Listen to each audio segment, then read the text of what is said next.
এদেশের মালিকানার একমাত্র দাবিদার এই দেশের সকল নাগরিক। এই সত্যটাকে যদি আমরা প্রতিষ্ঠিত করতে চাই তাহলে মানুষের ভোটাধিকারের প্রশ্নে গণতন্ত্র প্রতিষ্ঠার জন্য বাক স্বাধীনতার পক্ষে একটা অবাধ সুষ্ঠু নির্বাচনের পক্ষে আমাদের সকলকে ঐক্যবদ্ধ হতে হবে। অর্থাৎ একটি অ্যাকাউন্টেবল অবস্থা দেশে তৈরি করা একান্তই প্রয়োজন।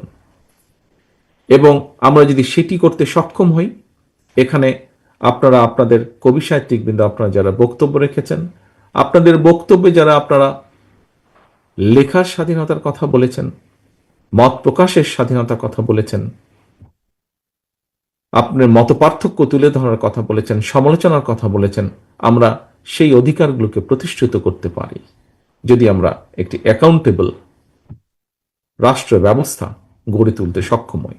এবং সেটি একমাত্র করা সম্ভব মানুষের ভোটের অধিকার রক্ষার মাধ্যমে।